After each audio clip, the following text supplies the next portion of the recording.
Hello बेटा, कैसे हो? पढ़ रहे हो ना? पढ़ना ही चाहिए क्योंकि जीवन की लड़ाई में पढ़ाई बहुत बहुत बहुत इंपॉर्टेंट है, इसलिए पढ़ते रहना चाहिए। मैं पीएम सर, आपका बायो टीचर, फिर से एक बार आपका स्वागत करता हूं भारत के सबसे शक्तिशाली online as well as offline educational platform Physics Wallah पे। तो मेरे प्यारे योद्धाओं, मेरे प्यारे साथियों, आप सभी को आज पता चल रहा है कि आज अपन एक नया टॉपिक शुरू कर रहे हैं जिसका नाम है क्रोमोसोमल बेसिस ऑफ इनहेरिटेंस। तो बेटा, इस क्रोमोसोमल बेसिस ऑफ इनहेरिटेंस के अंदर हमें क्या क्या देखना है? बहुत सी ऐसी बातें हैं जो कि आपके क्रोमोसोम के अराउंड है, जो कि आपके क्रोमोसोम के इर्द गिर्द है। अब इस टॉपिक को हम वो पार्ट कंटिन्यू कर रहे हैं जो कि आपका जेनेटिकल बेसिस ऑफ इनहेरिटेंस का पार्ट है। मतलब जेनेटिकल बेसिस ऑफ इनहेरिटेंस में अपन जेनेटिक्स चार पार्ट में डिवाइड करते बेटा, जिसके अंदर होता है सबसे पहला Mendelian genetics, new Mendelian genetics, उसके बाद होता है बेटा ह्यूमन जेनेटिक्स। ओके, और ये जो हमारा पार्ट आता है ये ह्यूमन जेनेटिक्स के अंदर आता है। तो हमें इसका यहां पे डिटेल में स्टडी करना है। इससे पहले वाला पोर्शन आपने अप टू लिंकेज, मतलब लिंकेज से पहले वाला जो पोर्शन है वहां तक आपने genetical basis of inheritance topic के अंदर ये पार्ट पढ़ा होगा। अब इस टॉपिक को हम आगे कंटिन्यू कर रहे हैं, मतलब आपका GBI genetical basis of inheritance ये टॉपिक होने वाला है finish. Okay, so let's start. ज्यादा वक्त हम नहीं गवाएंगे, 1 से 1.5 घंटे के अंदर अंदर पूरा पार्ट में आपके फिंगर टिप पर लाके बिठाऊंगा। सो बेटा, इस टॉपिक के अंदर हमें मैक्सिमम उस पोर्शन को कवर करना है जिसका नाम है क्रोमोसोमल थ्योरी ऑफ इनहेरिटेंस, या फिर इसको अपन एक और नाम से भी जान सकते हैं, क्रोमोसोमल बेसिस ऑफ इनहेरिटेंस। अब इस क्रोमोसोमल बेसिस ऑफ इनहेरिटेंस के अंदर क्या क्या पढ़ने को मिलेगा, क्या क्या देखने को मिलेगा, इन सभी चीजों को हमें यहां पर प्रॉपरली, मतलब डीप में पढ़ने का प्रयास करना है। तो आप सभी को यही मेरा रिक्वेस्ट है कि इस टॉपिक के अंदर आप बहुत ही ज्यादा इंटेंस होके पढ़िएगा, बहुत ही ज्यादा ध्यान देके पढ़ना है, क्योंकि ये पार्ट समझ में आया तो आता है,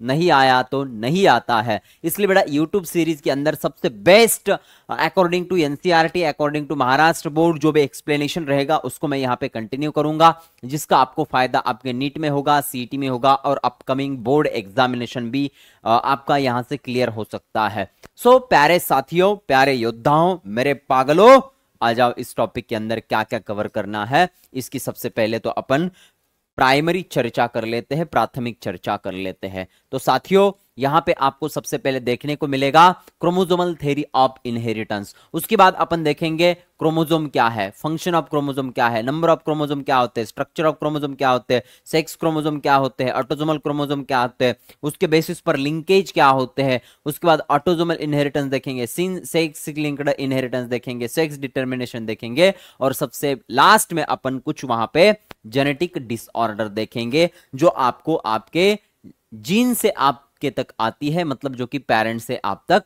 आ जाती है। तो इसके ऊपर चर्चा करेंगे। तो इस टॉपिक के पूरे पॉइंट्स मैंने आपके सामने रखने का प्रयास किया है। सबसे पहले तो मैं आपको बताने जा रहा हूं बेटा, क्रोमोसोमल थ्योरी ऑफ इनहेरिटेंस के अंदर अपन जो जेनेटिक्स है उस जेनेटिक्स को 4 पार्ट में डिवाइड करते हैं। So what is the genetics? Genetics is the branch of biology in which study of inheritance and variation. Okay, जिसके अंदर इनहेरिटेंस एंड वेरिएशन की स्टडी की जाती है, उस ब्रांच को अपन जेनेटिक्स कहते हैं। अभी जेनेटिक्स को अपन 4 पार्ट में डिवाइड करते हैं। सबसे पहला होता है बेटा मेंडेलियन जेनेटिक्स, जिसके अंदर अपन मेंडेल ने बताई हुई थ्योरी, मेंडेल ने किया हुआ पी प्लांट के ऊपर का एक्सपेरिमेंट, उसके अंदर अपन वहां पे स्टडी करते हैं, जिसके अंदर अपन वहां पे डबल क्रॉस, उसके बाद सबसे पहले एक ही क्रॉस वहां पे मतलब मोनोप्लॉइडी डिप्लॉइडी के क्रॉस अपन वहां पे चर्चा करते हैं। न्यू मेंडेलियन जेनेटिक्स, मतलब मेंडेल के बाद आया हुआ जो पोर्शन आता है उसको अपन न्यू मेंडेलियन जेनेटिक्स कहते हैं। उसके बाद है experimental genetics and human genetics. Okay, तो ह्यूमन जेनेटिक्स के अंदर आते हैं डिसऑर्डर, और एक्सपेरिमेंटल जेनेटिक्स के अंदर आता है आपका कौन सा पार्ट? तो बेटा लिंकेज वगैरह का पार्ट आता है। किसका पार्ट आता है? लिंकेजेस का पार्ट आता है। तो हमारा जो पोर्शन स्टडी करने का पार्ट है वो यहां पर है बेटा, ये वाला, ये जो पोर्शन है ना, ये हम यहां पे पार्ट डिस्कस करते हैं। सो ये हमारा टॉपिक है। ओके, और इसके पहले के ये जो 2 पोर्शन है, Mendelian genetics and new Mendelian genetics, इसको आपने मैम से स्टडी किया होगा। मतलब वो पार्ट आता है जेनेटिकल थ्योरी ऑफ इनहेरिटेंस के अंदर, और उसका कंटिन्यू जो पोर्शन है वो एक्सपेरिमेंटल एंड ह्यूमन जेनेटिक्स के अंदर आता है, तो इसको हमें स्टडी करना है। मतलब इसके अंदर अपन experimental genetics and human genetics की बात करते हैं, इसकी अपन क्या करते हैं भिड़ू, चर्चा करते हैं। ओके, चलो आगे बढ़ने का प्रयास करते हैं। तो सबसे पहले बेटा अपन देखते हैं chromosomal theory of inheritance. Okay बेटा, तो क्रोमोसोमल थ्योरी ऑफ इनहेरिटेंस के अंदर what is the chromosomal theory of inheritance, मतलब क्रोमोसोम आपके पेरेंटल बॉडी से आपके अंदर आता है तो वो कौन सी इंफॉर्मेशन को कैरी करता है, कौन से जेनेटिकल इंफॉर्मेशन को आप तक लाता है आपके एंसेस्टर से या फिर आपके पेरेंटल बॉडी से, तो इसे क्या कहा जाता है, क्रोमोसोमल थ्योरी ऑफ इनहेरिटेंस। और क्रोमोसोमल थ्योरी ऑफ इनहेरिटेंस की चर्चा किसने की थी, क्या किया था, मतलब इसके अंदर अपन क्रोमोसोम की बात करते हैं। किसकी बात करते हैं बेटा, क्रोमोसोम्स की बात करते हैं। किसकी बात करते हैं बताना एक बार, क्रोमोसोम्स की बात करते हैं। अब ये क्रोमोसोम की बात करते हैं तो इसके अंदर चर्चा करते हुए सबसे पहले तो हमें पढ़ना है क्रोमोसोम। क्या पढ़ना है बताना एक बार, क्रोमोसोम पढ़ना है। 1 सेकंड बता दो क्या पढ़ना है, क्रोमोसोम। बेटा क्रोमोसोम का अर्थ क्या है, क्रोमा का मतलब होता है कलर, जोमा का मतलब होता है बॉडी। मतलब जब सबसे पहले डब्ल्यू वैल्डियर ने यहां पे देखा था माइक्रोस्कोप के अंडर 1888 को, कि उसको सेल के अंदर जो न्यूक्लियस है उस न्यूक्लियस के अंदर उसको कुछ तो कलरफुल बॉडीज दिखाई दी और उस कलरफुल बॉडी को उसने नाम दिया क्रोमोसोम, जिसको आज अपन भी क्रोमोसोम ही कहते हैं। मतलब न्यूक्लियस के अंदर उसको कुछ कलरफुल बॉडीज दिखाई दी, इसलिए उसने उस कलरफुल बॉडी को नाम क्या दिया, क्रोमोसोम। तो बेटा क्रोमोसोम का अगर आप विश्लेषण करना चाहोगे तो क्रोमा का मतलब होता है कलर,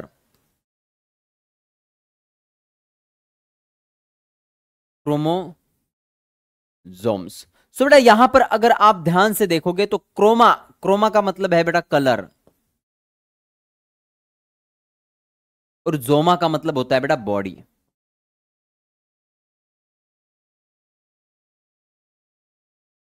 मतलब कलरफुल बॉडी, न्यूक्लियस के अंदर उसको जो कलरफुल बॉडी दिखाई दी थी उसको उसने नाम क्या दिया था बेड़ू, क्रोमोसोम। क्या नाम दिया था बताना एक बार, क्रोमोसोम ऐसे नाम दिया था। तो सबसे पहले तो अपन देखते हैं क्रोमोसोम को सबसे पहले किसने, इस टर्म को किसने कॉइन किया था। सो बेटा this term coined by W Waldeyer in 1888। W Waldeyer ने उसको 1888 में क्या किया था, सबसे पहले बताया था long cylindrical structural part. Okay बेटा ये कैसा होता है, लॉन्ग सिलेंड्रिकल स्ट्रक्चरल पार्ट होता है। और इसके अंदर अपन देखते हैं बेटा क्रोमोसोम का अगर विश्लेषण देखोगे तो क्रोमा का मतलब होता है, क्रोमा का मतलब होता है बेटा कलर, और जोमा का मतलब क्या होता है, बॉडी। तो क्रोमा यानी कि कलर, जोमा यानी कि बॉडी। ओके बेटा जैसे कि आप बोलते हो लाइसोसोम, उसके बाद कॉर्पस कैलोजम।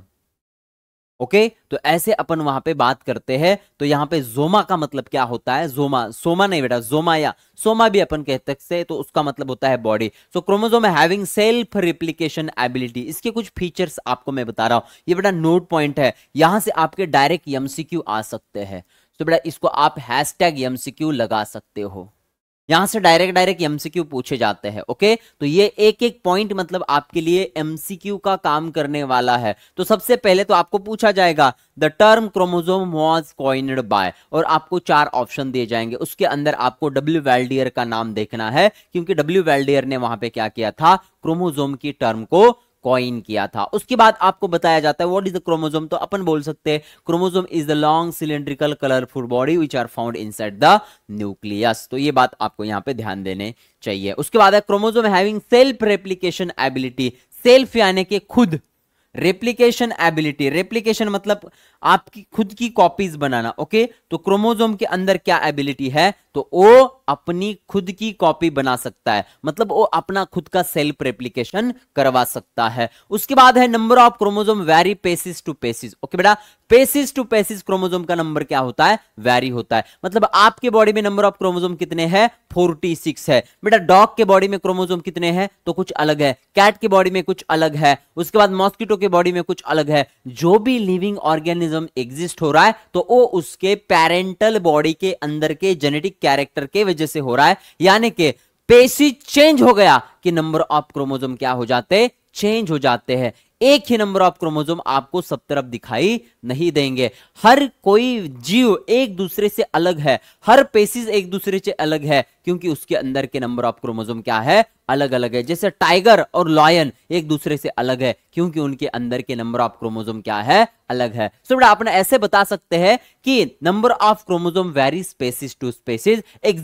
एग्जाम्पल के लिए मैंने आपको यहां पे बताया है कि ह्यूमन के बॉडी के अंदर 46 नंबर ऑफ क्रोमोसोम होते हैं, वही हनी बी के बॉडी में अपन लिखते हैं बेटा यहां पर 32 नंबर ऑफ क्रोमोसोम। मतलब हमें नेक्स्ट पार्ट क्या पता चला क्रोमोसोम के बारे में कि ये पेसिस टू पेसिस क्या करवाता है, वेरी करवाता है उसके नंबर के लिए। Size of chromosome also vary species to species. Okay, अभी हमारे बॉडी के अंदर जो क्रोमोसोम की साइज होगी वो कंपलसरी है क्या कि डॉग के बॉडी के अंदर के जो क्रोमोसोम है उनकी भी साइज सेम हो? नहीं, साइज की भी यहां पे क्या करती है, वेरी करती है। समझो यहां पर लेंथ क्या होगी, 0.1 टू 33 माइक्रोन, इतनी यहां पे इसकी क्या होती है, लेंथ होती है। और इसका थिकनेस कितना वेरी करता है, तो 0.2 टू 2 माइक्रोन, इतना इसका थिकनेस होता है। तो बेटा लेंथ और यहां पे थिकनेस मतलब बेटा उसकी साइज भी क्या करवाते हैं, ये वेरी करवाते हैं स्पेसिस टू स्पेसिस। उसके बाद अपन क्रोमोसोम के बारे में अपन कुछ और बातें देखते हैं, जैसे कि chromosome clearly visible during the metaphase of cell division.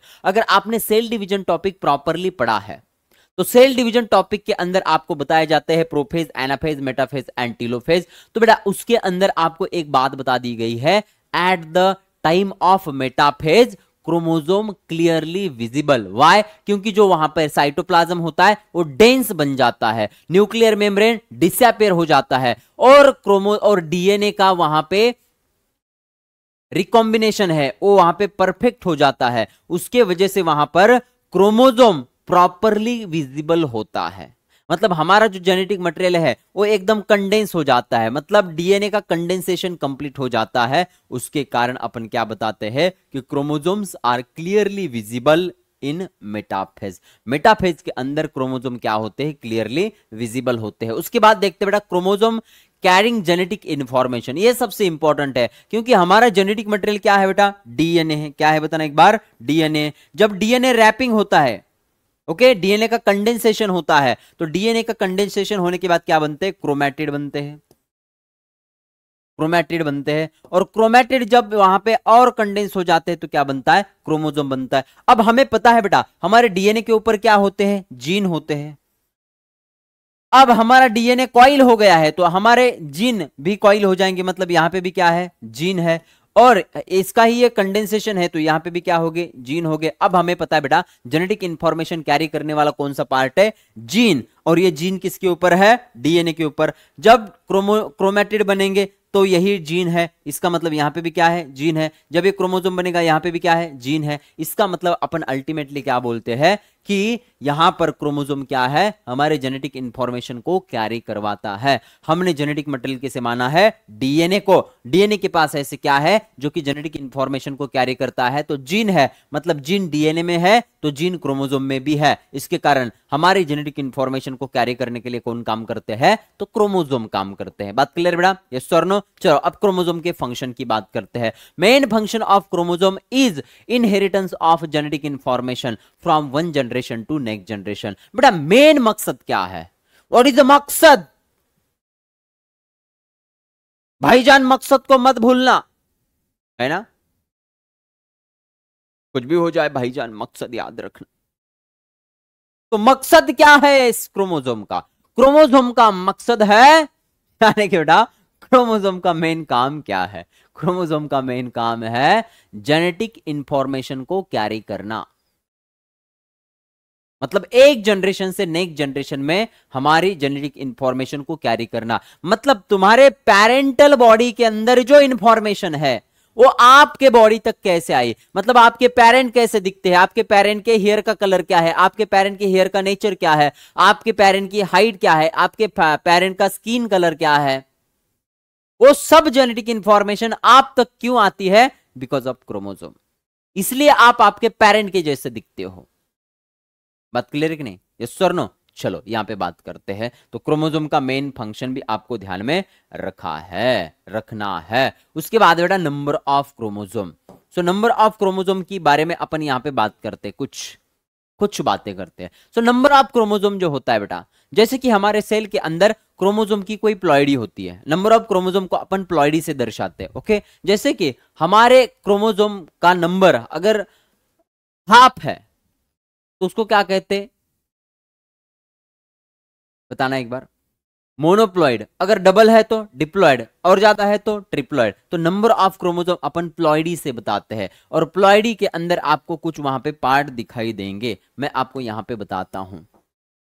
तो नंबर ऑफ क्रोमोसोम के अंदर पहला है यूप्लॉइड। यू मतलब क्या, ट्रू। यू यू का मतलब होता है बेटा true. So number of chromosome are exact in multiple of basic prime number। बेटा बेसिक प्राइम नंबर क्या है, 1। तो 1 के मल्टीप्लाई में 1 2 3 4 5 etc। ऐसे 1 प्राइम बेसिक प्राइम नंबर के मल्टीपल में अगर हमारे सेल के अंदर नंबर ऑफ क्रोमोसोम है, सेट ऑफ क्रोमोसोम है, तो उसे क्या कहा जाता है, यूप्लॉइड कहा जाता है। सो नंबर ऑफ क्रोमोसोम दर्शाने के लिए अपन क्या यूज करते हैं, प्लॉइड यूज करते हैं। तो पहला है यूप्लॉइड और दूसरा है अनयूप्लॉइड। तो यहां पे नंबर ऑफ क्रोमोसोम, तो बेटा नंबर ऑफ क्रोमोसोम को दर्शाने के लिए क्या यूज किया जाता है, प्लॉइडी। नंबर ऑफ क्रोमोसोम को अपन कैसे दर्शाते हैं, प्लॉइडी से। और इस प्लॉइडी के दो पार्ट हैं।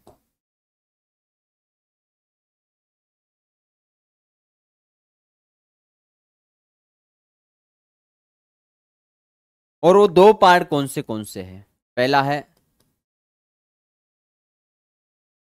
यूप्लॉइड और दूसरा है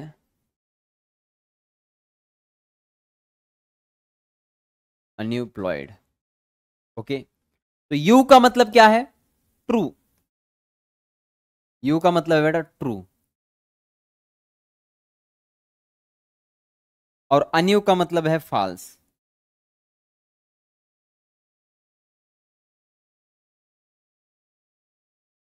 सो अगर एक के मल्टीपल में नंबर होगा 1 2 3 4, और यहां पे अनयूप्लॉइड, मतलब अनयूप्लॉइड में फिर दो पार्ट आते हैं। ओके, वो कौन से है वो भी आपको यहां पे पता चलेगा। प्लॉइडी का मतलब अपन ये प्लॉइडी को अपन यन से दर्शाते हैं, प्लॉइडी स्मॉल एन से इस प्लॉइडी को अपन दर्शाते हैं। तो यहां पे यू प्लॉइडी का मतलब क्या होगा, 1n 2n 3n 4n etc। 1n मतलब क्या है, मोनोप्लॉइड, डिप्लॉइड, ट्रिप्लॉइड, टेट्राप्लॉइड, ऐसे यहां पे प्लॉइडी है। अनयूप्लॉइडी में और दो रीजन आते हैं, वो क्या है आपको यहां पे पता चलेगा। तो पहले अपन देखते हैं यूप्लॉइड। जैसे कि ये हमारा न्यूक्लियस है, न्यूक्लियस के अंदर नंबर ऑफ क्रोमोसोम क्या है, समझो यन है। क्या है बताना एक बार, यन है। ये यन मतलब क्या होगा, कुछ नहीं, मतलब क्या होता है, 1 होता है, मतलब 1 यन। तो इस कंडीशन में इसको क्या कहा जाता है, हैप्लॉइड कहा जाता है।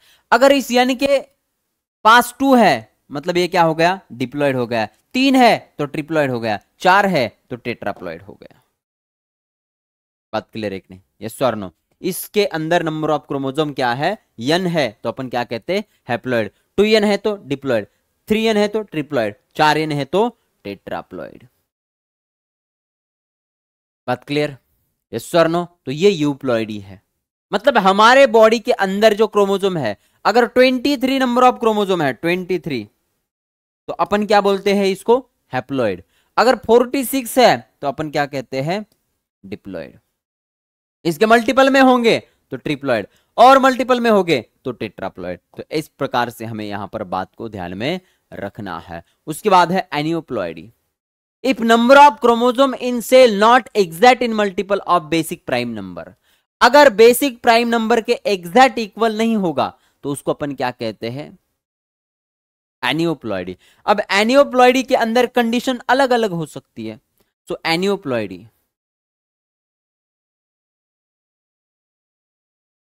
तो एनियोप्लॉइडी में बेटा दो कंडीशन हो सकती है, या तो बेसिक प्राइम नंबर -1 होगा या बेसिक प्राइम नंबर +1 होगा। जैसे कि समझो यहां पर क्या कंडीशन हो सकती है, कंडीशन हो सकती है 2n-1 या फिर 2n+1, ऐसी कंडीशन यहां पे आ सकती है। तो इसको कहा जाता है बेटा एनियोप्लॉइडी। क्या कहा जाता है? एनियोप्लॉइडी कहा जाता है। ओके, उसके बाद है बेटा स्ट्रक्चर ऑफ क्रोमोसोम। अब क्रोमोसोम का जो स्ट्रक्चर है उसके अंदर क्या क्या आपको दिखाई देगा, याद रखना बेटा। यहां पर जो है क्रोमोसोम का जो स्ट्रक्चर है उसके अंदर क्या क्या आता है तो ये आपको पता ही चलेगा। स्ट्रक्चर ऑफ क्रोमोसोम में आप देखते हो सेंटर में ऐसा सेंट्रोमियर होता है। ओके, उसके बाद ऐसे लॉन्ग रॉड लाइक स्ट्रक्चर होता है ना।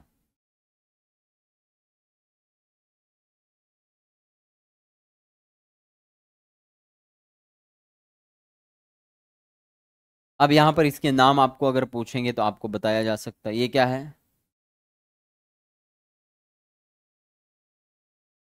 सेंट्रोमियर है। उसके बाद ये क्या है? क्रोमैटिड है।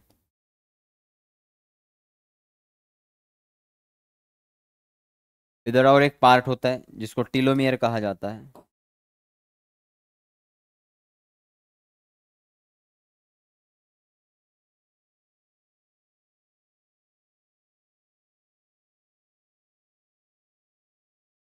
ओके, और जो प्राइमरी कंस्ट्रिक्शन, सेकेंडरी कंस्ट्रिक्शन और रॉड लाइक क्रोमोसोम जब आप ड्रॉ करोगे आपके बुक में दिया हुआ तो वहां पे होता है बेटा primary constriction, secondary constriction.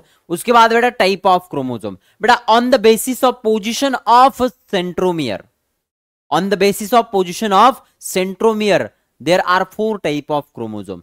Chromosome को अपन 4 टाइप में डिवाइड करते हैं। तो ये डिवीजन किसके बेसिस पर है? On the basis of position of centromere, on the basis of position of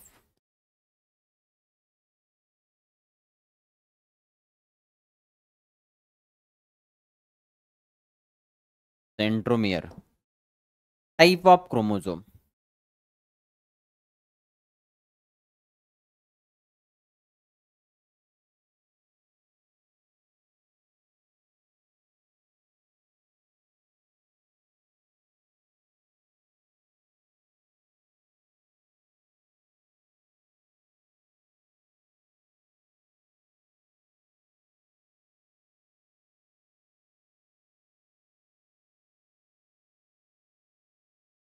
type of chromosome कितने हैं? तो 4 टाइप के होते हैं।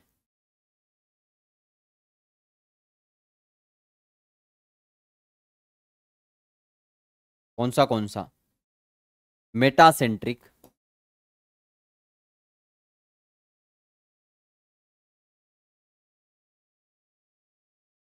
सब metacentric,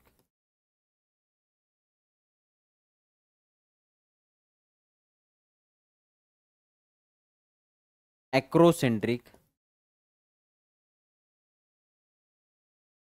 and telocentric.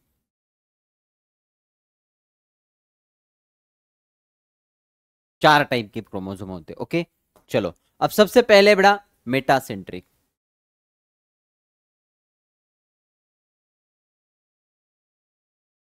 Type of chromosome के अंदर सबसे पहले बड़ा मेटासेंट्रिक।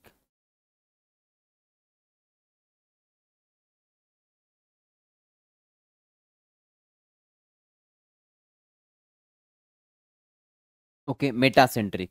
तो बेटा मेटासेंट्रिक के अंदर क्या होता है? सबसे पहला पॉइंट है क्रोमोसोम, क्रोमोसोम नहीं बेटा सेंट्रोमियर।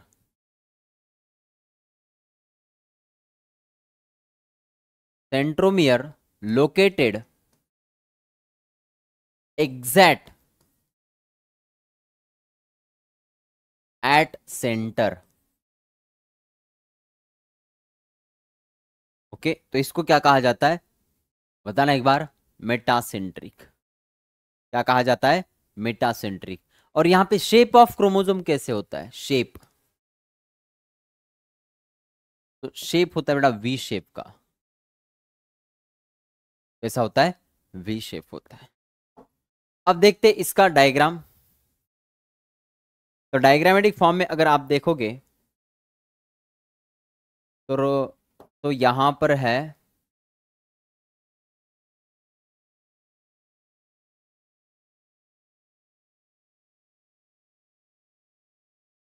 सेंट्रोमियर,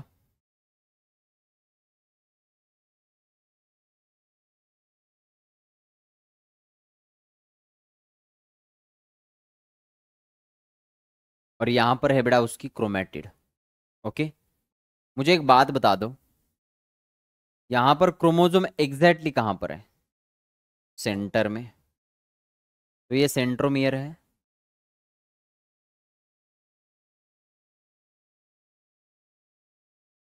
कहां पर है एग्जैक्टली,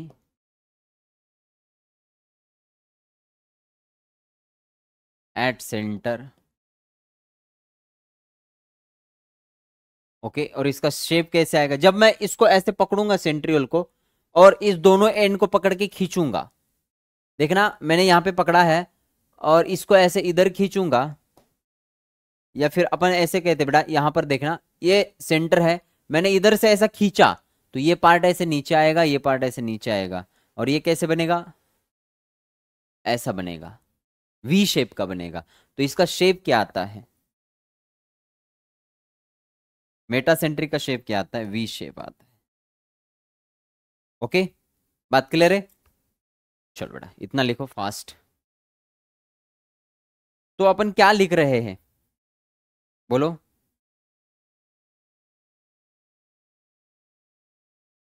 अरे बता दो, अपन बात किसकी कर रहे हैं,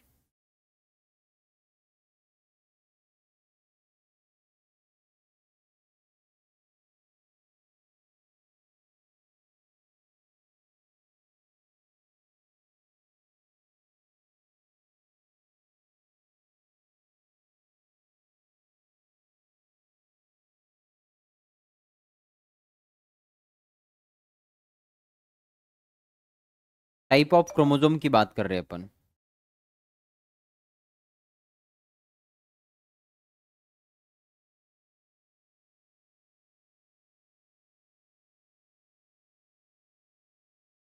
बराबर है कि नहीं, बोलो एक बार, किसकी बात कर रहे हैं, type of chromosome, metacentric chromosome.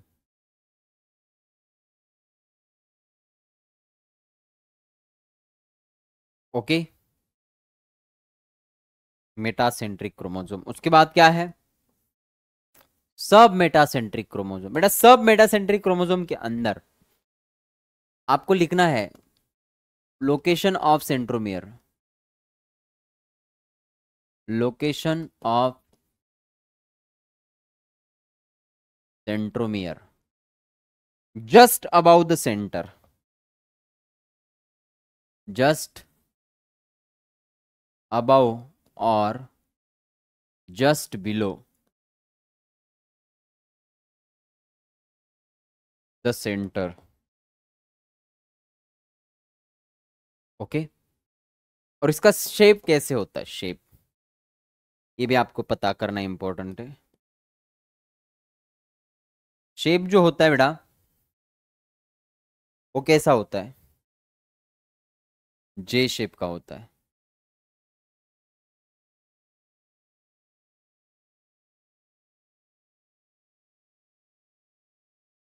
Okay, shape of सब मेटासेंट्रिक क्रोमोसोम, ये आपको पूछा जाता है कभी कभी,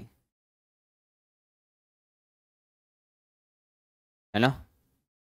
चलो, तो डायग्राम ड्रॉ करो, डायग्राम अगर ड्रॉ करोगे तो बेटा समझो यहां पर जो सेंट्रोमियर है, ये सेंट्रोमियर यहां पर है। अब सेंट्रोमियर कहां पे होना चाहिए, जस्ट अबव और below the point of centromere, समझो ये उधर, अब एकदम सेंटर में होना चाहिए तो थोड़ा ऊपर गया तो ये नीचे का क्या हो जाएगा, ये थोड़ा लंबा दिखेगा। तो इसका दोनों का सेंटर कहां पे आता है, देखो यहां पर और यहां पर दोनों का सेंटर कहां पे आता है, थोड़ा इसको और नीचे खींचते हैं। ये कहां पे आता है, थोड़ा सा ये थोड़ा नीचे आ गया। अगर ये सेंटर में होता तो यहां पे होता, लेकिन यहां से ये थोड़ा सा ऊपर शिफ्ट हुआ है। मुझे एक बात बताना, इसका सेंटर पॉइंट क्या है, इसका सेंटर पॉइंट समझो ये है बेटा ये, लेकिन सेंटर से ये थोड़ा ऊपर क्या है, थोड़ा सा ऊपर है, या थोड़ा सा ऊपर हो सकता है या फिर थोड़ा सा नीचे हो सकता है।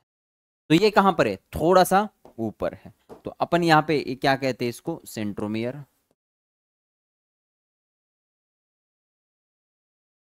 कहां पर है, just about the center. Okay, और इसका शेप कैसे आता है, जे शेप का आता है। अगर मैं इसको यहां पे पकड़ूंगा और इसको मोड़ूंगा तो ये देखना, ये ऐसे ऊपर ऐसा दंड आएगा, ये नीचे का ऐसा और ऐसा आएगा, तो ये जे शेप का आता है। तो इसका शेप कैसे है,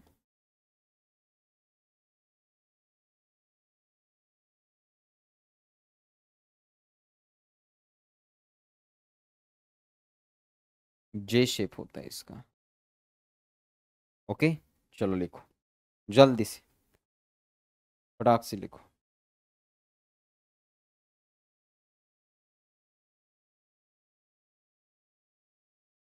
शेप ऑफ सब metacentric chromosome.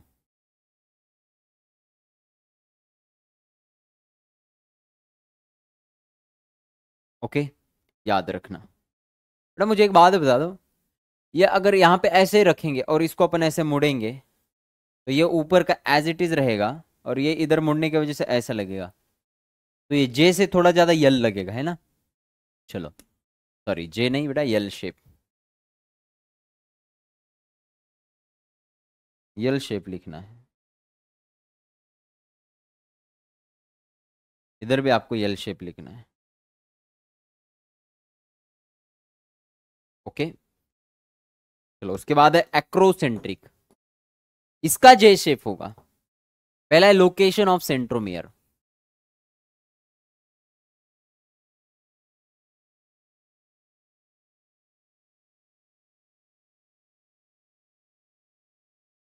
Location of centromere क्या है, just below, just below the end of chromosome या क्रोमैटिड, क्रोमैटिड के जस्ट नीचे। अब अगर अपन इसका शेप देखेंगे तो ये आता है बेटा जे शेप का।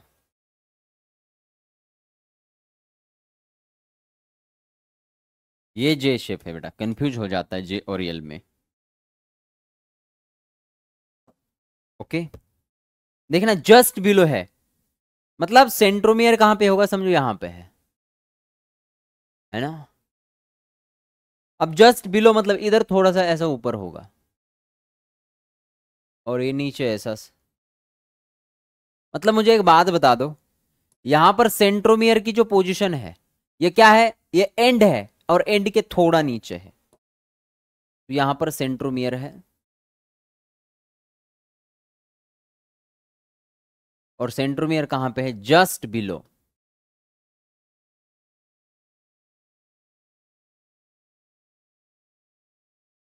Just below the end of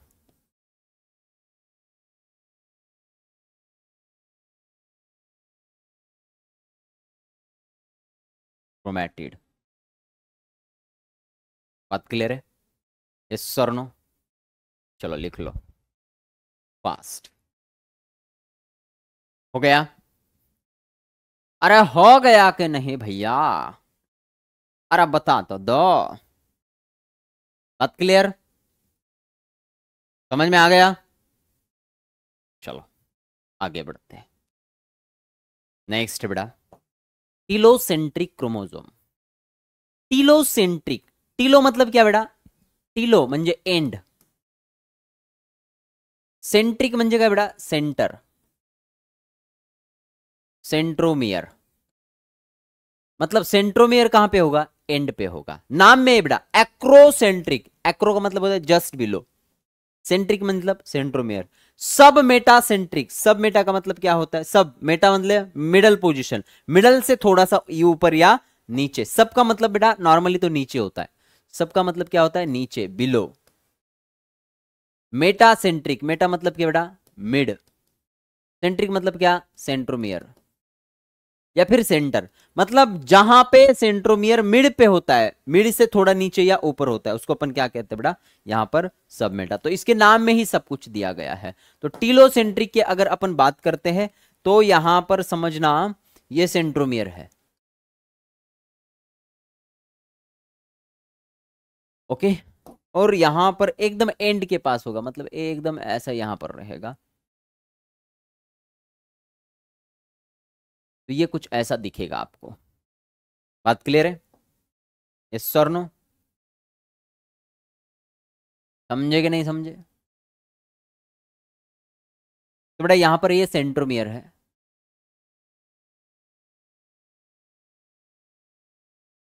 और सेंट्रोमियर क्या है, एट एंड ऑफ सेंट्रियोल, या फिर क्रोमोजोमी कह सकते हैं, या फिर बेटा हाँ क्रोमोजोमी लिख लो, कोई बात नहीं।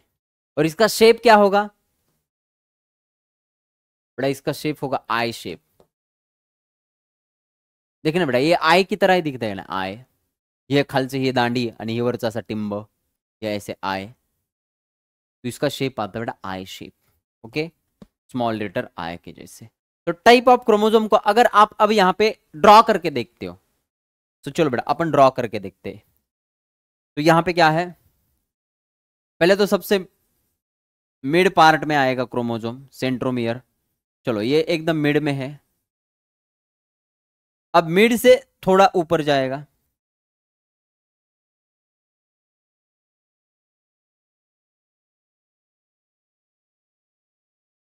अब और थोड़ा ऊपर जाएगा, अब और थोड़ा ऊपर जाएगा, मतलब एकदम एंड को जाएगा, एकदम एंड को। ओके, अब देखना,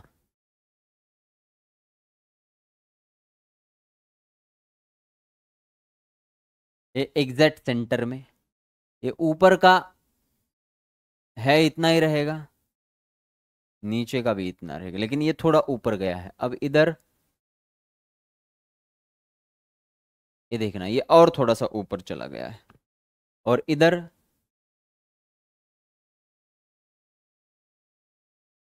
एकदम एंड को चला गया है। तो यहां पे देखो एकदम सेंटर में है क्रोमोसोम, यहां पे देखो सेंटर से थोड़ा ऊपर चला गया, यहां पे सेंटर से बहुत ज्यादा ऊपर चला गया, यहां पे सेंटर से बहुत ही ज्यादा ऊपर चला गया है। तो अपन इसके नाम भी लिखते हैं। सबसे ये क्या है, मेटासेंट्रिक,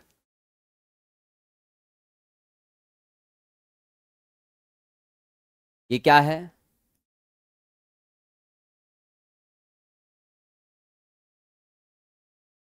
सब मेटासेंट्रिक, ये क्या है,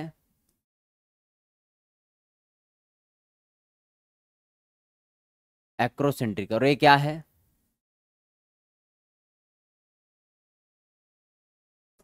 टीलोसेंट्रिक। बात क्लियर बेटा, ये सर नो। तो इस प्रकार से आपको ये ध्यान में रखना है, type of chromosome on the basis of position of centromere on the chromosome. Next है बेटा सेक्स क्रोमोसोम। अब सेक्स क्रोमोसोम जो होते हैं बेटा वो दो टाइप के हैं, एक्स एंड वाई। तो एक्स क्रोमोसोम जो होता है वो थोड़ा बड़ा होता है, वाई क्रोमोसोम जो होता है वो थोड़ा सा छोटा होता है। तो ये बात आपको थोड़ी ध्यान में रखनी है। तो सेक्स क्रोमोसोम जो है हमारे बॉडी के अंदर एक्स एंड वाई होते हैं। तो पहले तो मैं आपको यहाँ पे क्रोमोसोम ड्रॉ करके बता रहा हूं।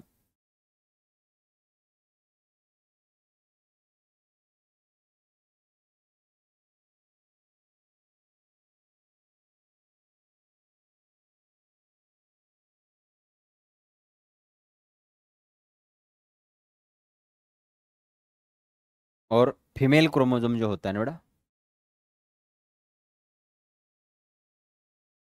उसका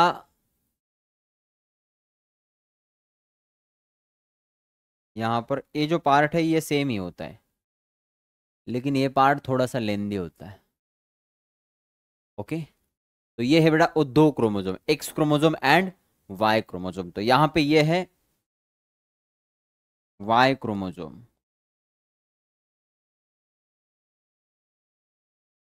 और यहां पे है बेटा एक्स क्रोमोजोम। अरे यार,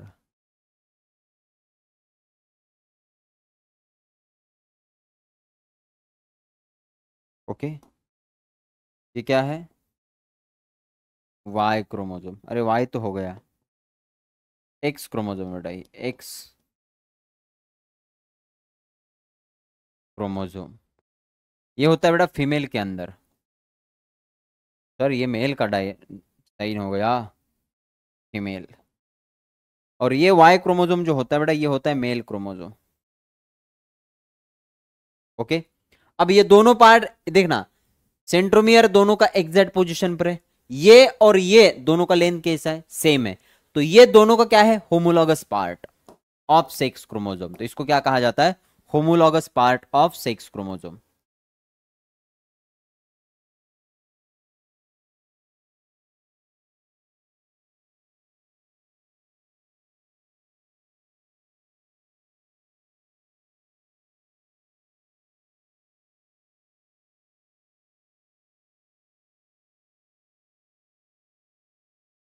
और मुझे एक बात बताना, ये पार्ट छोटा है, ये पार्ट बड़ा है, तो इसको क्या कहा जाता है? नॉन होमोलॉगस पार्ट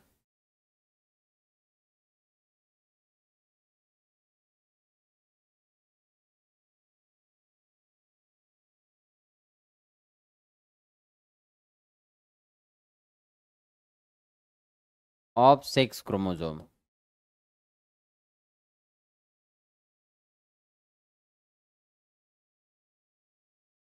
बात क्लियर है? Yes sir no? तो ये बात आपको ध्यान में रखनी है। So these are the sex chromosome.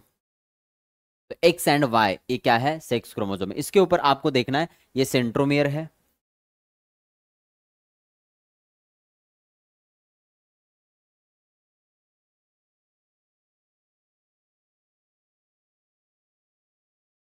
Okay. Centromere का ए वाला पार्ट है बेटा नॉन होमोलॉगस, ए वाला पार्ट है बेटा होमोलॉगस। रिकॉम्बिनेशन हमेशा कहां पे होता है? Homologous part of sex chromosome. तो दोनों के बीच में होता है रिकॉम्बिनेशन और उसके बाद होता है जेनेटिक मटेरियल एक्सचेंज, जो कि पार्ट आपको यहां पे कहां पढ़ाया जाता है? सेल डिवीजन के अंदर। बात क्लियर बेटा? लिंकेजेस, लिंकेजेस के अंदर पहला पार्ट आता है बेटा सेक्स लिंकेज। कौन सा पोर्शन आता है? Sex linkage. इसके अंदर होता है बेटा एक्स वाई लिंकेज। जो एक्स वाई लिंकेज होता है ना, इसे कहा जाता है बेटा sex linkage. The linkage of sex chromosome called the sex linkage. अब हमें पता है बेटा सेक्स क्रोमोसोम क्या है?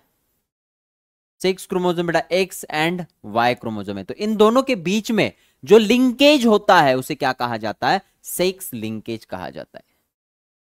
क्या कहा जाता है बेटा? सेक्स लिंकेज कहा जाता है। वन सेकंड बता दो क्या कहा जाता है? सेक्स लिंकेज कहा जाता है। उसके बाद अगर आप देखोगे तो एक्स एंड वाई ए क्या है? सेक्स क्रोमोसोम है।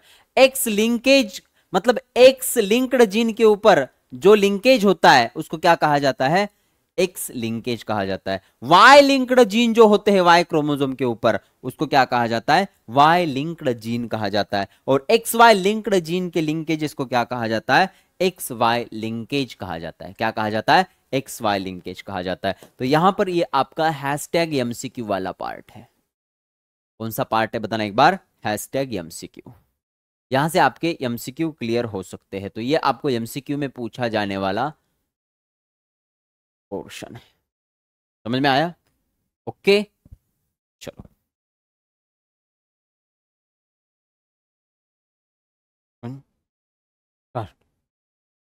ओके बेटा, चलो नेक्स्ट है।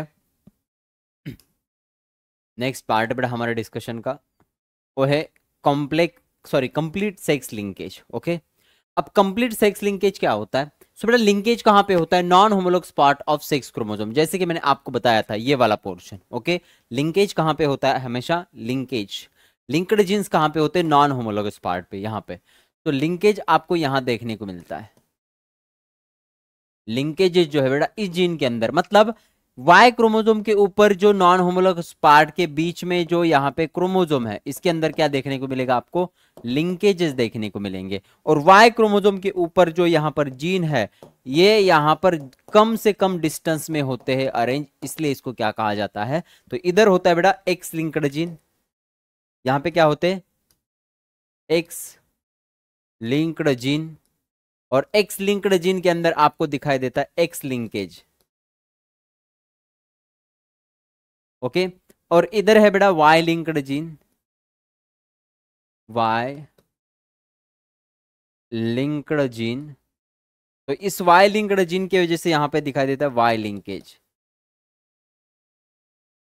ओके, तो ये बात आपको यहां पे पता होनी चाहिए थी। सबसे पहले non homologous part of sex chromosome के ऊपर आपको लिंकेजेस दिखाई देते हैं। The gene are present on non homologous part sex chromosome are tightly packed, so this point recombination not possible, so this gene called complete sex linked gene and this phenomenon called the complete sex linkage। Okay, Y chromosome के ऊपर जो gene होते हैं वो compactly arrange होते हैं, completely packed होते हैं, इसके वजह से वहां पे रिकॉम्बिनेशन पॉसिबल नहीं होता। इसलिए रिकॉम्बिनेशन हमेशा होमोलॉगस पार्ट में होता है। रिकॉम्बिनेशन होना मतलब जेनेटिक मटेरियल का एक्सचेंज होना। अब जेनेटिक मटेरियल का एक्सचेंज करना है तो जीन कैसे चाहिए, लूजली पैक चाहिए। जब लूजली पैक हो गए तो जीन का एक्सचेंज होगा, मतलब जेनेटिक मटेरियल का एक्सचेंज हो सकता है, तो वहां पे लिंकेज आपको नहीं दिखाई देंगे। लेकिन नॉन होमोलोगस पार्ट के ऊपर क्या होता है, तो लिंकेजेस होते हैं, क्योंकि जीन कैसे होते हैं, कॉम्पैक्टली अरेंज होते हैं, तो वहां पे लिंक्ड जीन आपको देखने को मिल सकते हैं।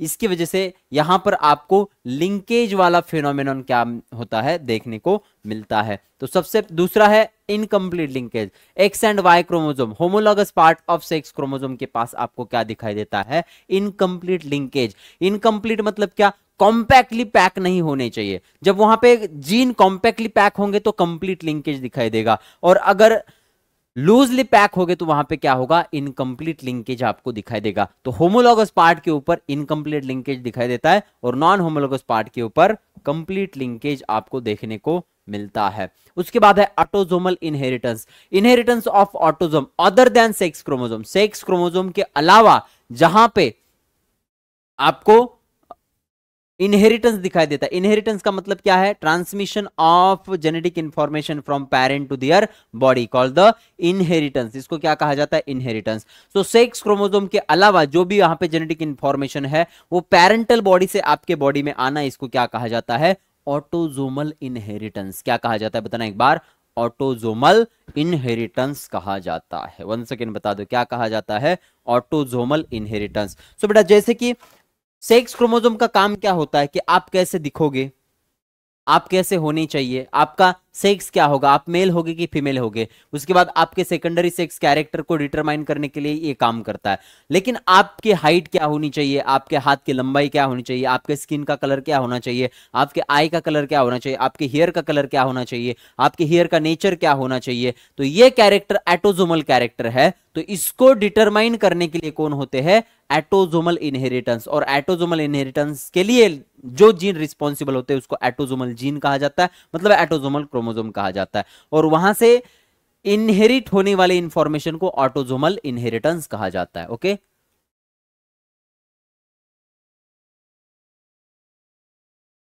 चलो बड़ा आगे बढ़ते हैं। एटोजोमल इनहेरिटेंस के अंदर जो आपको कॉन्सेप्ट दिया गया है वो है बेटा यहां पर सबसे पहला, ऑटोजोमल इनहेरिटेंस के अंदर dominant V shaped here line, this is the widows peak. अगर आपके पास डोमिनेंट कैरेक्टर है, डोमिनेंट कैरेक्टर, ओके, तो वहां पे क्या होता है, विडोज पीक आ जाता है, widow's peak. It happen in male और फीमेल इक्वल। बेटा याद रखना जो भी ऑटोजोमल डिसऑर्डर है, ऑटोजोमल डिसऑर्डर ये मेल एंड फीमेल में इक्वली अफेक्ट होते हैं। सो बेटा male and female will equally affect,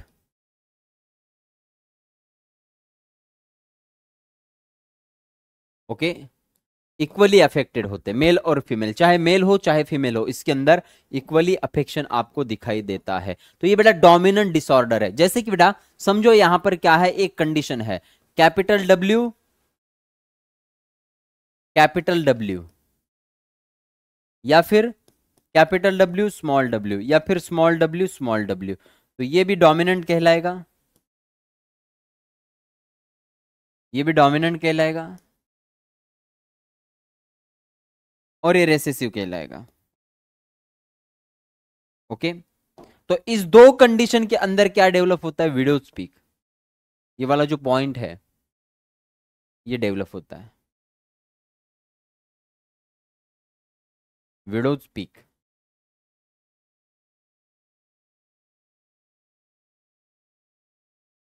okay,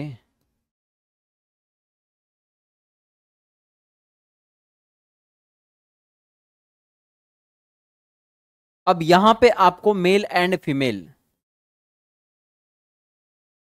both affected,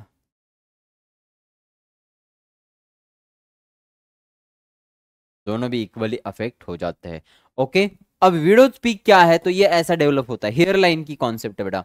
समझो कोई पर्सन है, उसकी हेयर लाइन ऐसी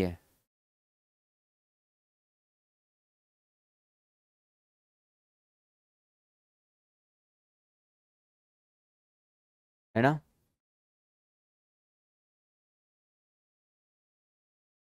तो इसे कहा जाता है बेटा विडो स्पीक।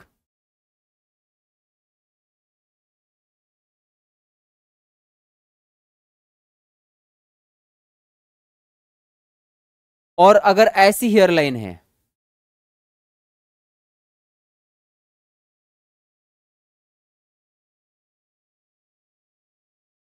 ओके, तो इसको नॉर्मल कहते हैं बेटा, स्ट्रेट हेयर लाइन।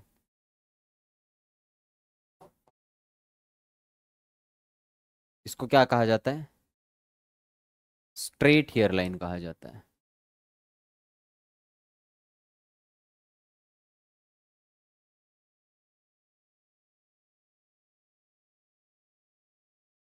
ओके, और उसको कहा जाता है विडो स्पीक। यहां पे कंडीशन क्या हो सकती है? कैपिटल डब्ल्यू, कैपिटल डब्ल्यू, या फिर कैपिटल डब्ल्यू स्मॉल डब्ल्यू। यहां पे क्या हो सकती है? Small W, small W. और ये मेल और फीमेल में क्या होता है? इक्वली अफेक्ट हो जाता है। इस डायग्राम से आप देख सकते हो। देखो, मतलब ये मेल में भी हो सकता है और फीमेल में भी हो सकता है। यहां पे देखो, ये जो हेयर लाइन है ये आपको कुछ ऐसे दिखाई देगी।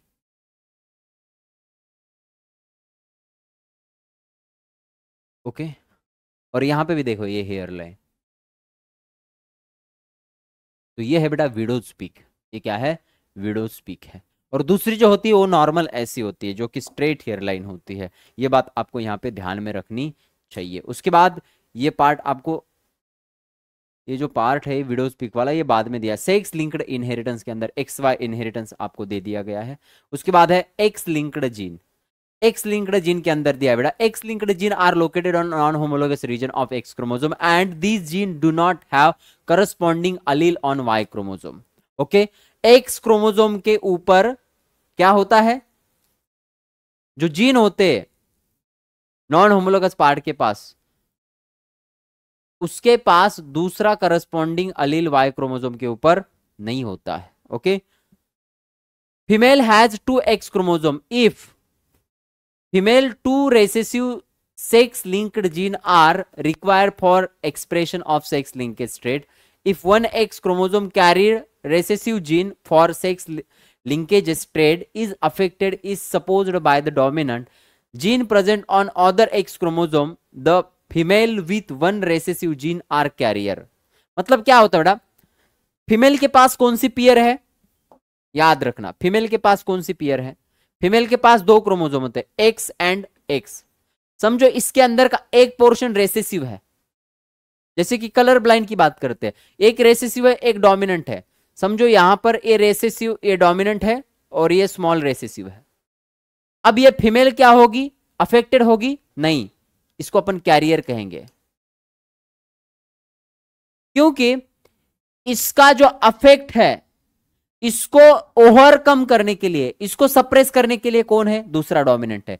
तो इसके वजह से कैरेक्टर डेवलप होगा क्या अफेक्ट वाला? नहीं, ये उसको क्या करेगा? मेंटेन करेगा। लेकिन इसको कैरियर क्यों कहा? ये नेक्स्ट जनरेशन में जब ए इनहेरिट होगा तो वो नेक्स्ट जनरेशन को कलर ब्लाइंड दे सकती है। तो फीमेल के पास एक एक्स्ट्रा एक्स क्रोमोसोम की पेयर होने के कारण अगर वहां पे एक डोमिनेंट एक रेसेसिव होगा तो वो फीमेल उस डिसीज के लिए अफेक्टेड नहीं होगी, उसको कैरियर कहा जाएगा। जब दोनों डोमिनेंट है तो बिल्कुल नहीं, जब दोनों डोमिनेंट, यहां पे डोमिनेंट कहा जाएगा, मतलब डोमिनेंट होगा तो इसको अपन नॉर्मल कहते हैं। और अगर दोनों भी स्मॉल है, मतलब दोनों भी रेसेसिव है, अब यहां पे अफेक्टेड होगा, यहां पे क्या होगा, अफेक्टेड कैरेक्टर हो जाएगा। तो ये बात आपको ध्यान में रखनी पड़ा सेक्स क्रोमोसोम के बारे में। ओके, वही बात आपको आगे बताई है। Male has only X chromosome if X chromosome carry X link recessive gene for the sex linked trait then expressed phenotypically because there is the dominant gene on Y chromosome to suppress its effect. Therefore sex linked X linked trait appear more frequently in male. अब देखना mail के अंदर क्या होता है, mail के पास क्या pair होती है, X एंड Y। समझो कलर ब्लाइंड के लिए यहां पे कैपिटल है, और कैपिटल मतलब कलर ब्लाइंड क्या है, एक्स लिंक्ड रेसेसिव डिसऑर्डर है। अब ये कैपिटल है तो मेल क्या होगा, नॉर्मल होगा। लेकिन अगर बाय चांस एक्स वाई यहां पे एक्स रेसेसिव है तो यहां पे मेल क्या होगा, अफेक्ट होगा, क्योंकि इस रेसेसिव जीन के कारण डिसीज डेवलप होगा। उसको डोमिनेट करने के लिए वाई के पास ये कलर ब्लाइंड वाला जीन होगा क्या, नहीं। इसके वजह से अगर यहां पे एक भी रेसेसिव आएगा तो वो मेल क्या होगा, डायरेक्ट अफेक्ट होगा। लेकिन यही कंडीशन यहां पे क्या है, एक्स एक्स, फीमेल में क्या है एक्स, एक अगर रेसेसिव है तो दूसरा क्या है, डोमिनेंट, तो यहां पे इसको कैरियर कहा जाता है। अफेक्ट होगा क्या, नहीं होगा, क्यों, क्योंकि इसका इंपैक्ट रोकने के लिए इसके पास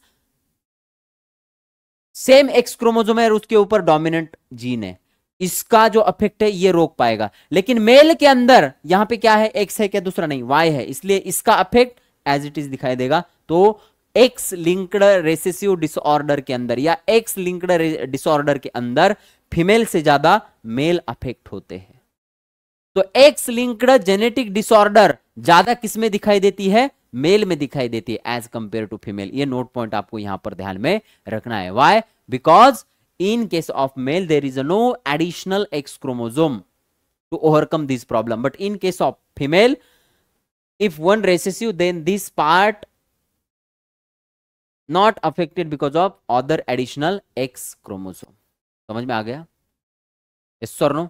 चलो, तो ये बात आपको यहां पे ध्यान में रखना था एक्स लिंक्ड जीन के कारण। उसके बाद है Y linked gene. Y linked gene के अंदर नॉन होमोलॉगस पार्ट के ऊपर यहां पे होता है वाई लिंकेज, इसके ज्यादा डिसीजेस नहीं है। तो एक पार्ट है बेटा colour blind. Colour blind, colour blind क्या है, एक्स लिंक्ड रेसेसिव डिसऑर्डर है।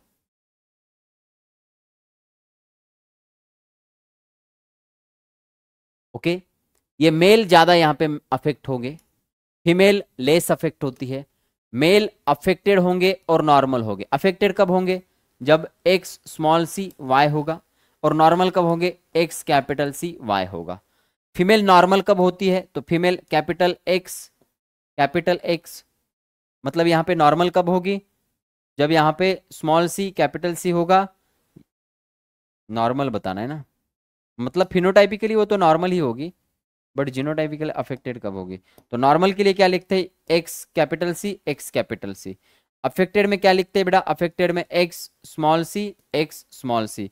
और कैरियर में क्या लिखते हैं बेटा, X capital C, X small C. तो ये आपको याद रखना है। ओके, बात क्लियर बेटा, यस और नो।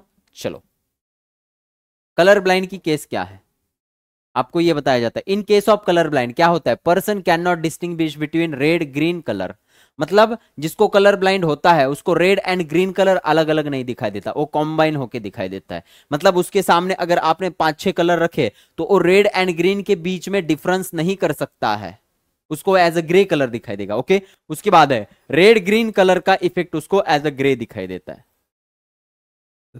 कैसा कलर दिखाई देता है, ग्रे कलर का दिखाई देता है। कौन से are majorly affected, colour blind के अंदर कौन सेल ज्यादा अफेक्ट होते हैं, क्योंकि हमको कलरफुल विजन प्रोवाइड कौन करवाते हैं, कौन सेल। हम दिन में कलरफुल देखते हैं, क्यों, क्योंकि कौन सेल ज्यादा एक्टिवेट रहते हैं, और रात में हम ब्लैक एंड व्हाइट देखते हैं, क्यों, क्योंकि रॉड सेल ज्यादा वहां पे एक्टिवेट होते हैं। हम जब अंधेरे में देखने की कोशिश करते हैं तो हमें रॉड सेल को ज्यादा एक्टिवेट करना होता है, और लाइट में जब अपन विजन करते हैं, मतलब देखते बेटा, तो वहां पे कलरफुल विजन हमें दिखाई देता है कोन सेल की वजह से। और अगर कलरफुल विजन ही गायब हो गया है, मतलब कोन सेल क्या हुए होंगे, ज्यादा से ज्यादा अफेक्टेड हुए होंगे।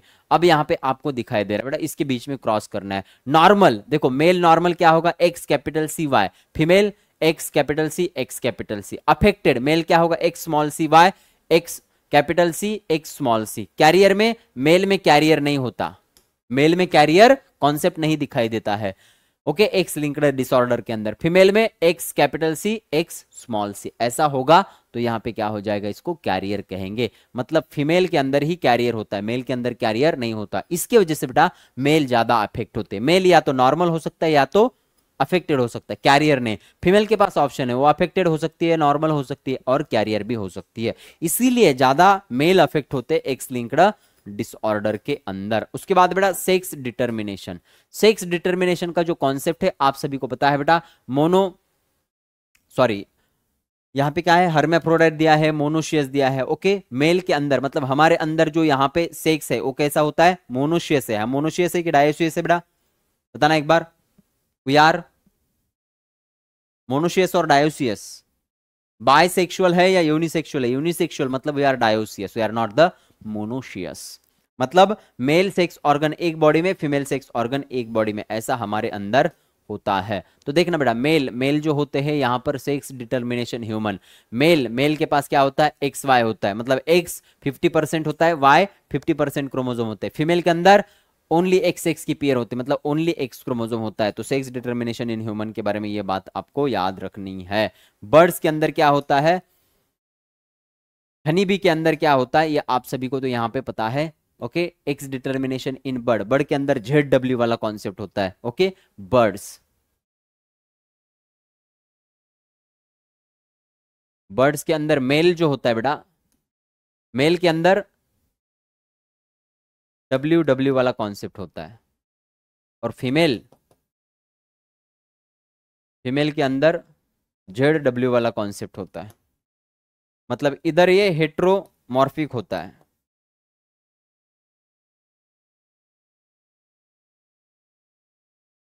और इधर ये होमोमॉर्फिक होता है, होमो। इधर होमो कंडीशन है, इधर ये हेट्रो कंडीशन है, मॉर्फिक नहीं बेटा, ओके। मेल में ये वाला होता है हमारे में, और इधर फीमेल में, इधर लेकिन होमो कंडीशन मेल में है, इधर फीमेल में है। इसका मतलब बर्ड्स के अंदर सेक्स डिटरमाइन कौन करता है, फीमेल। सो सेक्स डिटर्मिनेशन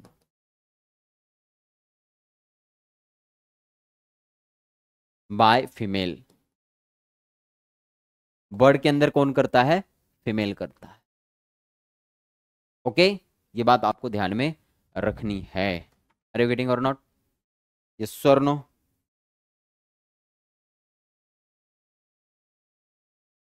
समझे? अरे भैया समझे क्या, ये क्या था बताओ एक बार। Sex determination in birds, sex determination in birds की बात अपन कर रहे हैं।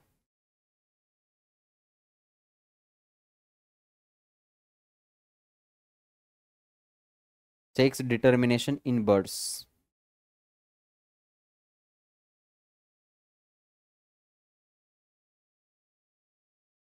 हाँ, ओके। यहाँ पे झेड़ झेड़ करना है, झेड़ झेड़।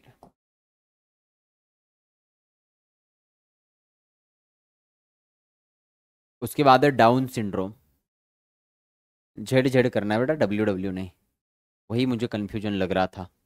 तो बेटा यहाँ पर है डाउन सिंड्रोम। डाउन सिंड्रोम को अब और एक नाम से जानते हैं बेटा, 21st ट्राइसोमी। मतलब यहाँ पे 21st नंबर का जो क्रोमोसोम होता है, वैसे कैसे होना चाहिए, डिप्लॉयड नेचर में, मतलब दो क्रोमोसोम होने चाहिए, एक दो।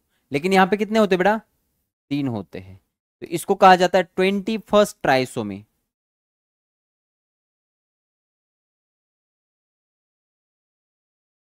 बेटा ट्राइसोमी का मतलब क्या है? 2+1 का कॉन्सेप्ट है, 2n+1। 2n क्या है? डिप्लॉयड +1। डिप्लॉयड मतलब क्या? ये देखना 2n+1 वाला, इसको ट्राइसोमी कहा जाता है। तो ये है 2n, ये दो क्रोमोसोम को अपन क्या लिखते हैं? 2n प्लस यहाँ पे एक एडिशनल है, इसको बेटा ट्राइसोमी कहा जाता है। तो ये ट्राइसोमी किसकी है? 21st क्रोमोसोम की। इसकी वजह से क्या आता है बेटा? डाउन सिंड्रोम आता है। अब डाउन सिंड्रोम के हमें कुछ यहाँ पे सिम्टम्स देखने। तो डाउन सिंड्रोम में क्या होता है बेटा? इसके कुछ कैरेक्टरिस्टिक्स फीचर है। सबसे पहले small nose, mouth and eyes. उसके बाद है यहाँ पे फिफ्थ फिंगर जो होता है, ये यहाँ पर क्या होता है? बेंड होता है, स्लाइटली बेंड। 5 नंबर का ये वाला बेंड होता है ना, ये थोड़ा सा ऐसा बेंड होता है या फिर ऐसा बाहर बेंड हो जाता है। उसके बाद क्या है? Flat round face. इसका फेस कैसे होता है? फ्लैट एंड राउंड होता है। उसके बाद और क्या होता है? शॉर्ट्स होता है, और इसका यहां पर शॉर्ट स्ट्रक्चर होता है, ज्यादा वो आपको बड़ा नहीं दिखाई देगा। इसका round face and mouth open रहेगा, इसकी वजह से अपने यहाँ पे देख सकते हैं। देखना ये डाउन सिंड्रोम, देखो बेटा इसका राउंड माउथ है, फेस कैसे? राउंड है, ओपन माउथ होता है इसका। ओके, कान ज्यादा डेवलप नहीं होते, शॉर्ट स्ट्रक्चर होता है, नेक भी थोड़ा सा शॉर्ट होता है। तो ऐसे कुछ यहाँ पे लक्षण है किसके? डाउन सिंड्रोम के।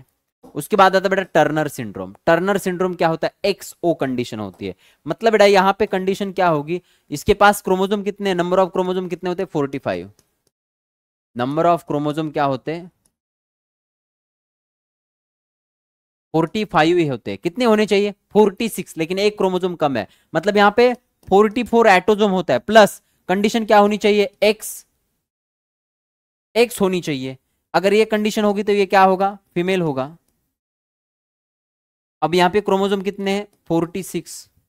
अगर 44 प्लस XY कंडीशन आएगी तो ये क्या होगा? मेल होगा। और यहाँ पे भी नंबर ऑफ क्रोमोसोम कितने आएंगे? 46। लेकिन यहाँ पे क्या कंडीशन है? 44 प्लस X, और यहाँ पे है O मतलब 0, क्रोमोसोम ही नहीं है। यहाँ पे या तो X होना चाहिए या फिर या तो Y होना चाहिए, लेकिन यहाँ पे कुछ भी नहीं है। इसके वजह से यहाँ पे टोटल नंबर ऑफ क्रोमोसोम कितने आते हैं? 44 प्लस 1। मतलब यहाँ पे ये क्या होगा? अब X क्रोमोसोम के पास कौन से कैरेक्टर होते हैं? फीमेलाइज्ड कैरेक्टर होते हैं। मतलब यहाँ पे ये जो कैरेक्टर होगा ये ज्यादा फीमेल के जैसा होगा। मतलब ये थर्ड पार्टी है। ये टर्नर सिंड्रोम एंड क्लिनफेल्टर सिंड्रोम मतलब थर्ड पार्टी। थर्ड पार्टी आपको पता है, ट्रांसजेंडर जिसको कहा जाता है। तो इस प्रकार के ट्रांसजेंडर में क्या होगा? ये ट्रांसजेंडर मतलब यहां पे थर्ड जेंडर होगा ये। और यहाँ पे टोटल नंबर ऑफ क्रोमोसोम कितने हैं? 45। लेकिन अभी इस थर्ड जेंडर के अंदर ज्यादा से ज्यादा कैरेक्टर कौन से दिखाई देंगे? X, और X क्या है? फीमेलाइज्ड कैरेक्टर। मतलब इसके अंदर फीमेलाइज्ड कैरेक्टर ज्यादा दिखाई देते हैं। किसके अंदर? टर्नर सिंड्रोम के। क्योंकि या तो यहाँ पे X होता है या Y होता है, लेकिन कुछ भी नहीं है। लेकिन एक है, वो भी क्या है? X किसको दर्शाता है? फीमेल को, फीमेल कैरेक्टर को। मतलब इसके अंदर ज्यादा से ज्यादा कैरेक्टर सभी कैसे होंगे? फीमेल के जैसे होंगे।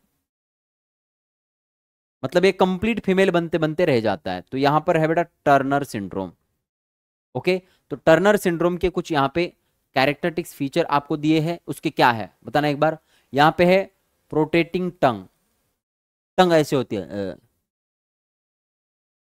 ओके, उसके बाद क्या दिया है?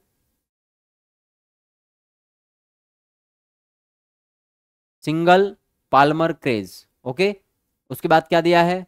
लो सेट ईयर। उसके बाद मेंटल रिटार्डेशन। उसके बाद क्या दिया है? Hold flat facial profile. उसके बाद अम्बिलिकल हर्निया। उसके बाद क्या दिया है? ल्यूकेमिया दिया है, प्री डिपोजिशन टू ल्यूकेमिया। उसके बोन एकदम ऐसे नॉर्मल रहेंगे। Gap between first and second toes, second toes में और फर्स्ट टोज में ज्यादा गैप होता है। उसके बाद इंटेस्टाइनल स्टिनोसिस होता है। ये बात आपको यहां पर ध्यान में रखनी है। उसके बाद क्या है बताना एक बार। ये वाला भी है, ये वाले भी सभी कैरेक्टर हैं। इसके अंदर ज्यादा से ज्यादा कौन से कैरेक्टर होंगे बेटा? फीमेल वाले कैरेक्टर होंगे। ओके, ये बात आपको ध्यान में ज्यादा से ज्यादा रखनी है। उसके बाद बेटा clean filter syndrome. Clean filter syndrome के अंदर बेटा क्या कंडीशन होती है? एक क्रोमोसोम ज्यादा होता है। मतलब इसके अंदर कंडीशन क्या होते, 44 प्लस एक्स वाई, ऐसा होता तो ये क्या होता, मेल।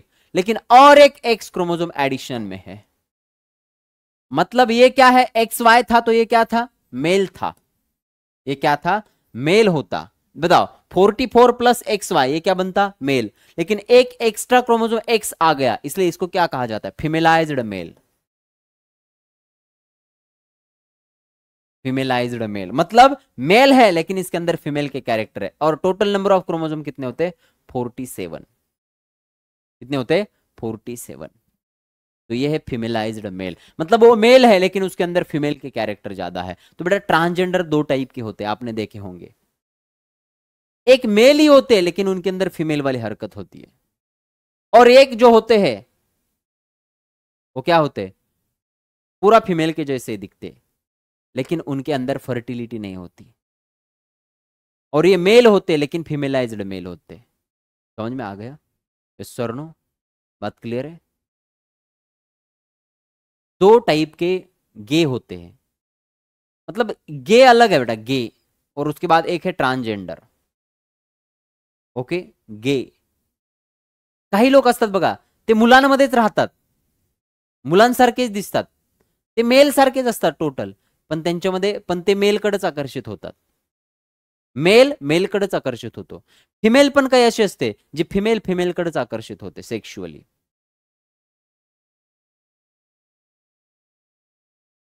तुम्ही पाहिलं असेल कधी कधी, तुम्ही असा एखादा अनुभव आहे का तुम्हाला की तो मेलच आहे पण त्याच्या काहीतरी हरकती अशा वेगळ्याच आहेत, तो दाखवतात ते मेल, नॉर्मली मेल सारखं जगतात, पण तुम्ही त्यांना एकांतच सापडलं की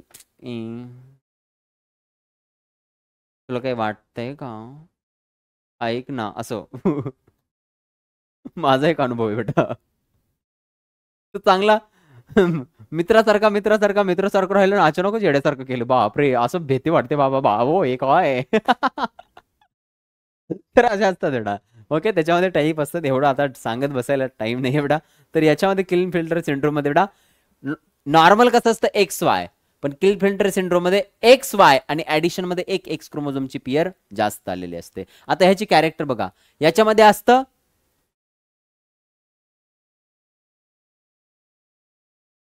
याच्यामध्ये जिनेकोमॅस्टिया असतं बेटा। ओके, जिनेकोमॅस्टिया म्हणजे जे ब्रेस्ट असतात असे लटकलेले ब्रेस्ट असतात जास्त डेव्हलप झालेले। त्याच्यानंतर बेटा टेस्टिक्युलर ऍट्रॉफी असते बेटा, टेस्टिकल प्रॉपरली डेव्हलप झालेले नसतात, हा स्टराईल मेल असतो। आणि डाऊन टर्नर सिंड्रोम मध्ये स्टराईल फिमेल असते, हा मेल असतो पण फिमेल सारखा, ती मेल असते ती फिमेलच असते पण स्टराईल असते, तिच्यामध्ये फर्टिलिटी नसते। ब्रॉडर हिप, या लोकांचं हिप जे असतं हे ब्रॉड असतं का, एक ऍडिशन एक्स क्रोमोझोम आहे। या एक्स क्रोमोझोम मध्ये याच्यामध्ये एक्स सारखे मतलब म्हणजे फिमेल सारखे कॅरेक्टर डेव्हलप होतात, हे हिप बोन जे आहे ते ब्रॉड बनणं, त्याच्यानंतर टेस्टिकल प्रॉपर डेव्हलप न होणं, ब्रेस्ट जे आहेत असे थोडे मोठे ब्रेस्ट बनणं, लटकलेले ब्रेस्ट बनणं, हे असे असतात। Less body and facial hair, बॉडीवरती जास्त हेअर नसतात, दाढी मिशा जास्त नसतात, त्यामुळे मुलांनी दाढी मिशी ठेवली पाहिजे, कळलं पाहिजे तुम्ही मेल आहेत, निसर्गानं उगच नाही दिले, निसर्ग कुठलीही गोष्ट एक्स्ट्रा देत नाही, ऍडिशन मध्ये देत नाही, निसर्गानं दाढी आणि मिशी दिलीये तर ती ठेवली पाहिजे, ते ठेवण्यासाठी दिली आहे, काढण्यासाठी नाही दिली, कळलं का हा निसर्गाच्या विरोधात जाताय तुम्ही बेटा, याचा अर्थ तुम्ही खूप मोठं पाप करणार आहात। Okay, so this is the end of our chapter, one shot था, बहुत ज्यादा एक्सप्लेन तो नहीं कर सकते थे। अगर इस टॉपिक को बहुत ज्यादा डिटेल में पढ़ना है, बहुत ज्यादा डिटेल में अगर आपको देखना है तो आप बैच में आकर के देख सकते हो, बैच में भी ये टॉपिक में पढ़ाऊंगा, लक्ष्य 1 में भी पढ़ाऊंगा और लक्ष्य 2 में भी पढ़ाऊंगा। तो इस टॉपिक को इतना मजा आएगा, लक्ष्य 1 और 2 के अंदर जब ये पार्ट पढ़ाते हैं तो बेटा लगभग 1.5 घंटे का एक लेक्चर होता है, तो 2-4 लेक्चर लग ही जाते हैं इसको, मतलब 4 मतलब 7 घंटे का ये टॉपिक बनता है, 7 से 8 घंटे लग सकते हैं इसको पढ़ाने में। लेकिन यहाँ पे बस इतने कम समय में ही पढ़ाया जाता है क्योंकि ये वन शॉट है, वन शॉट में बस कॉन्सेप्ट को रिवाइज और रिकॉल किया जाता है ना। सो बेटा यहाँ पर आज का पार्ट कैसे लगा ये बताना, और नेक्स्ट पार्ट मैं आपके लिए लेकर जरूर आऊंगा जल्दी से जल्दी, आई थिंक वो सेक्सुअल रिप्रोडक्शन के ऊपर होगा, तो बहुत मजा आएगा उस टॉपिक को एक्सप्लेन करते हुए।